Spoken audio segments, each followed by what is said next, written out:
तो हेलो बच्चों, जो टॉपिक लगे तुमको कठिन उसे मैं करूँ आसान। एक बार समझ लो, भूलोगे ना मेरी जान। तो आज की इस वीडियो में तुमको क्या समझाने वाला हूँ, ethanoic acid and it's reaction.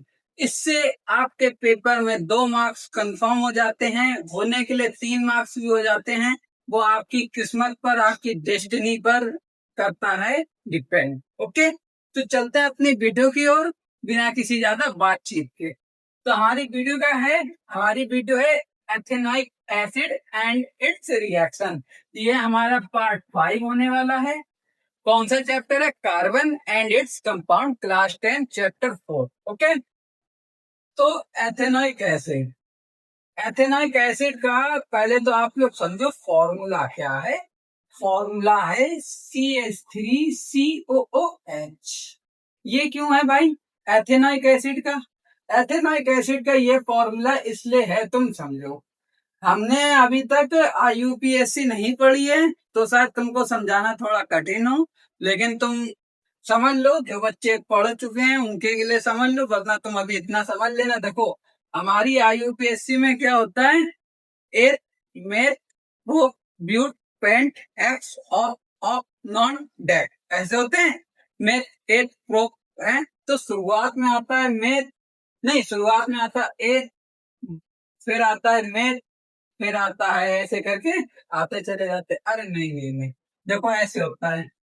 Meth फिर प्रो ब्यूट पेंट एक्स, ऐसे करके आते चले जाते हैं। ठीक है, तो जितने कार्बन होते हैं उस हिसाब से ये नाम लेते हैं। ठीक, तो ये नाम हम लोग जोड़ते हैं। तो अब एक बात समझना है, यहाँ पर कितने कार्बन है? एक और एक दो। कितने हैं? एक और एक दो। तो कितने कार्बन है? दो, तो दो के लिए लगेगा एक। तो हम लोगों ने शुरुआत में क्या जोड़ दिया? एक।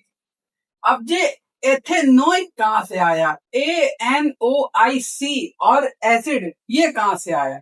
अब हम लोगों को यहाँ पर इसकी चेन देखनी है। चेन चेन देखनी है कि ये कौन से समूह का है, कौन से ग्रुप का है। एल्केन है, एल्कीन है, एल्काइन है। तो अब एक बात समझो, एल्कीन एल्कीन एल्काइन। तो देखो ये कौन से उसका था? ये था ऐसे, ये ऐसे था। यहाँ नहीं, नीचे बनाऊंगा, ऊपर जगह थोड़ी कम है, देखने में दिक्कत होगी। नीचे देखो, तो देखो ये ऐसे था, ऐसे था। ठीक है, तो यहाँ पर इसके तीनों तरफ क्या था? हाइड्रोजन जुड़े हुए थे, हाइड्रोजन जुड़े हुए थे। ठीक, ये हाइड्रोजन 3 जगह जुड़े, इसके तीनों बॉन्ड पे हाइड्रोजन थे और एक बॉन्ड पे कार्बन था। तो यही लिखा CH3। ओके भाई, कोई दिक्कत नहीं। अब क्या हुआ? अब यहाँ पर डबल बॉन्ड में O जुड़ गया। डबल बॉन्ड में O जुड़ गया, क्योंकि हमको पता है डबल बॉन्ड में जब कोई जुड़ता है तो वो क्या होता है? ऑक्सीजन होता है जो जुड़ता है। तो ये डबल बॉन्ड में जुड़ गया और बचा हुआ OH, वो इधर सिंगल बॉन्ड में जुड़ गया। ऐसे हमारा ये बना। तो हमारी क्या हुई? देखो, तुम खुद देखो, अगर तुम देखो तो कैसे बन रही है? CH3COOH, ऐसे ही तो बन रही है ना? ऐसे ही बन रही है ना भाई? देखो ऐसे ही तो बन रही है, CH3COOH यहाँ पर है ये। ठीक है, तो हमने यहाँ पर देखा ये सिंगल बॉन्ड से जुड़े हैं। सिंगल बॉन्ड से जुड़े हैं तो ये एल्केन ग्रुप के हैं। तो एल्केन का हम लोगों ने क्या उठा लिया? यहाँ हमने तो एथ उठाया, उसके बाद हमने एल्केन का एन उठा लिया। तो एथ भी इसी में जोड़ो, तो एथ जोड़ दिया, हो गया। अब यहाँ पर फंक्शनल ग्रुप देखो, फंक्शनल ग्रुप क्या है यहाँ पर? वो है नोइक एसिड। कौन सा? Carboxylic acid, carboxylic acid. तो कार्बोक्सिलिक एसिड क्या होता है मैं तुमको बता दूं। इंग्लिश में शायद कार्बोक्सिलिक ही कहते हैं या कुछ और कहते हैं, आई डोंट नो, लेकिन पता है मुझको। ठीक है, कार्बोक्सिलिक एसिड। ओके, तो एक बात समझना, फंक्शनल ग्रुप कैसे पहचानना होता है। अब तुम ये देखो, अगर किसी कार्बन पे, अगर किसी कार्बन पे क्या तुमको एक जगह हाइड्रोजन जुड़ी हुई दिख जाए और दूसरी जगह OH जुड़ी हुई दिख जाए, तो ये हमारा क्या होता है? ये हमारा कार्बोक्सिलिक एसिड फंक्शनल ग्रुप यहाँ पर होता है। समझ रहे हो? अभी ये तुमको नहीं समझ में आएगा, IUPAC तुमने नहीं पढ़ी है तो थोड़ा बेसिक के लिए मैं बता के चल रहा हूँ, जिनको आता है वो समझ जाते होंगे। तो देखो, अगर ऑक्सीजन जुड़ा है और एक तरफ OH जुड़ा हुआ है, कार्बन के बॉन्ड पे एक तरफ ऑक्सीजन और एक तरफ OH, तो ये हमारा कार्बोक्सिलिक एसिड का होता है, मतलब फंक्शनल ग्रुप कार्बोक्सिलिक एसिड होता है। और उसका जो हम लोग लेते हैं सफिक्स, उसका जो हम लोग सफिक्स लेते हैं या प्रीफिक्स कहते हैं, नहीं सफिक्स कहते हैं, ठीक है, सफिक्स जो लेते हैं वो होता है नोइक एसिड। क्या? नोइक एसिड। नोइक एसिड तो हम लोग एथेन के आगे लिखेंगे नोइक। एक मिनट, देखो देखो देखो देखो, अब यहाँ पर क्या होगा, यहाँ पर क्या होगा, स्पेलिंग यही रहेगी, बस यहाँ पर इंग्लिश के कुछ ग्रंथ के हिसाब से या मान लो किसी भी पौराणिक कथा के हिसाब से यहाँ पर क्या होता है, यहाँ पर ये जो न्यूक्लिक एसिड जब हम लोग जोड़ेंगे तो यहाँ पर ये वाला एन, ये वाला ई गायब कर देंगे और वही एसिड ऐसे जोड़ देंगे, तो ऐसे हमारा इसका नाम आया एथेनॉइक एसिड। वीडियो इसी में 4-5 मिनट की होगी, केवल नाम समझाने में, अभी घोड़े के रफ्तार पे भागेंगे। तो एथेनॉइक एसिड ऐसे आया इसका नाम, क्योंकि इसकी ये की स्ट्रक्चर इस स्ट्रक्चर के हिसाब से आया। पहले हमने देखा इसके अंदर कितने, ये कौन से कितने कार्बन है, तो इसका नाम क्या रखा जाएगा, कार्बन थे 2 तो एथ रख दिया। ठीक, एथ आ गया शुरुआत में। अब हमने देखा इसके अंदर ये कौन से ग्रुप का है, एल्केन एल्किन एल्काइन, बॉन्ड कौन सा है, सिंगल बॉन्ड, एल्केन एल लगा दिया। अब हमने देखा फंक्शनल ग्रुप क्या है, कार्बोक्सिलिक एसिड, तो उसका ले लिया नोइक एसिड। नोइक एसिड तो हमने यहाँ लिख दिया एथेनोइक एसिड। एथेनोइक एसिड, समझ रहे हैं? तो ये इसके था नाम ऐसे आया और इसका ये स्ट्रक्चर इंपॉर्टेंट है, पेपर में पूछ लेते हैं, देख लेना। बेसिक प्रॉपर्टीज, बेसिक प्रॉपर्टीज ये इंपॉर्टेंट नहीं है, समझना जरूरी है, पेपर में आ जाता है। इसका फॉर्मूला ये CH3COOH। ठीक, ओके। अब ये दूसरी जो इसकी प्रॉपर्टी है वो है कलरलेस लिक्विड। ये जो लिक्विड होता है, ये जो हमारा एसिड होता है, एसिड होता है। अच्छा एक बात बताओ, एसिड का मतलब क्या होता है? बच्चे कंफ्यूजन में रह जाते हैं, जो लिक्विड फॉर्म में होगा, सॉलिड फॉर्म में होगा कि गैस फॉर्म में होगा। देखो मैं तुमको बता दूं, एसिड किसको कहते हैं, तेजाब को।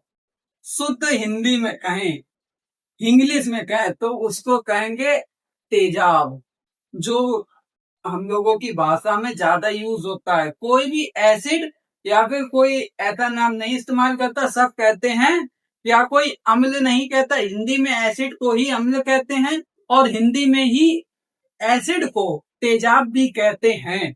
गाँव में लोग तेजाब कहते हैं, मेरे घर पे भी किसी से भी पूछ लो वो तेजाब ही कहेगा, क्योंकि तेजाब उनको पता है, तेजाब तेजाब, तो तेजाब थोड़ा नाम हैवी लगता है। तो मैं बता दूं, तेजाब तुमने देखा, अब एक बात समझो, एसिड जो होते हैं ये लिक्विड फॉर्म में तो होंगे भाई। कोई एसिड है तो वो लिक्विड फॉर्म में ही तो होगा, गैस फॉर्म में कैसे होगा या सॉलिड फॉर्म में कैसे होगा, तुम बताओ। एसिड का मतलब होता है तेजाब, तेजाब का मतलब अम्ल हिंदी में। तो एसिड कौन सी लिक्विड फॉर्म में होगा तभी तो उसको एसिड कहेंगे, हैं? एसिड मान लो ये तुम्हारे एसिड है, तुमने देखा होगा लड़कियों के मुंह पे एसिड फेंक देते हैं, बहुत से ऐसे हैं। देखो भाई, अब मैं किसी को कह तो कुछ नहीं रहा, मैं बस तुमको एक एग्जांपल के लिए बता रहा हूँ, लड़कियों के मुंह पे एसिड फेंक देते हैं। तो वो एसिड कैसा, लिक्विड फॉर्म में तो होता है। अगर सॉलिड फॉर्म में होता तो एसिड लगता है कहाँ, मुंह पे कहाँ लगता, वो तो लग के नीचे गिर जाता, कुछ होता ही नहीं है। लेकिन वो लिक्विड फॉर्म में होता है, वो जहाँ चेहरे पे लगता है उतनी खास तुरंत जला देता है, समझ रहे हो? तो ऐसे एसिड होते हैं। मुझे इन लोगों के लिए अफसोस है जिनके संग ऐसी घटनाएं होती हैं।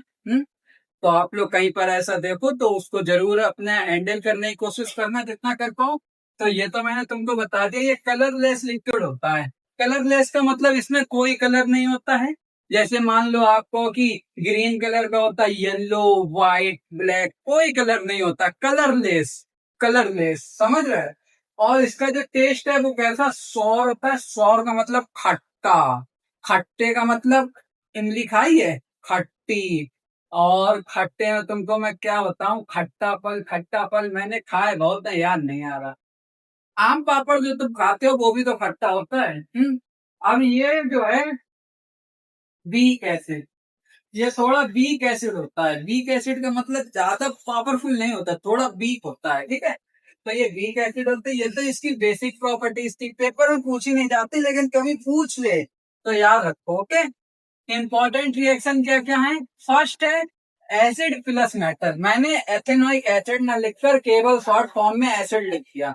जब इसकी हम लोग मेटल से कराते हैं तो क्या बनता है? सॉल्ट बनता है। एक मिनट, ब्लैक इस्तेमाल करूं, अब तो ब्लैक का इस्तेमाल है। तो क्या सॉल्ट बनता है, साथ ही साथ हाइड्रोजन गैस रिलीज होती है। इंपॉर्टेंट है, याद रखना, पेपर में एमसीक्यू में पूछ लेंगे। हाइड्रोजन छुपा देंगे, डेड डैश दे देंगे, कहेंगे बताओ यहाँ पर क्या आएगा, हाइड्रोजन क्लोरीन या फिर कार्बन डाइऑक्साइड, और एक दे देंगे सोडियम, तो तुम कहोगे हाइड्रोजन आएगा, ओके। ये थी हमारी पहली।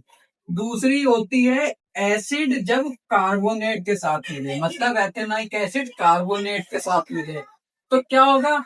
वही सॉल्ट बनाएगा और वाटर प्लस CO2 गैस बनाएगा। अब पेपर में इसमें कैसे आएगा? तो मैं ये टेट डैश दे देंगे और यहाँ पर कह देंगे, और यहाँ पर तुमको ये टेट डैश दे देंगे, कहेंगे बताओ acid plus carbonate salt plus dead dash plus dead dash, यहाँ पर क्या आएगा? वाटर कॉमा CO2, दूसरा देंगे वाटर कॉमा हाइड्रोजन, तीसरा देंगे वाटर कॉमा क्लोरीन, चौथा देंगे केवल वाटर। तो तुम कौन सा लगाओगे? Water plus CO2, okay. तीसरा है तुम्हारा एसिड जब अल्कोहल से करे, ये इंपॉर्टेंट है बेटा, डबल स्टार लगा के चलो। अल्कोहल से करे जब एसिड, कौन? एथेनोइक एसिड, तो क्या एस्टर बनता है? क्या एस्टर बनता है? एस्टर, एस्टर से तुम्हें याद आया? हाँ हाँ हाँ, एस्टेरिफिकेशन, जो रिएक्शन इंपॉर्टेंट बताई गई है, हमें इंपॉर्टेंट पता है भाई। एस्टेरिफिकेशन वो बनती कैसे है? जब हम लोग किसी एसिड को अल्कोहल के साथ रिएक्शन करवाते हैं तो एस्टर बनता है। इसी रिएक्शन को हम लोग एस्टेरिफिकेशन कहते हैं। तो जैसे यहाँ पर मैंने लिख दी है, ये तुम्हारी इंपॉर्टेंट थी, ये मैंने यहाँ लिख दी एस्टेरिफिकेशन। इसका क्या मतलब है? एस्टरिफिकेशन होती क्या है? जब हम लोग किसी एसिड को अल्कोहल से रिएक्शन करवाते हैं तो हमारे पास एस्टर बन के आता है, एस्टर बन के आता है प्रोडक्ट में। तो ठीक है, एस्टर बन के आता है, इसी को हम लोग एस्टरिफिकेशन कहते हैं। जैसे एग्जाम्पल में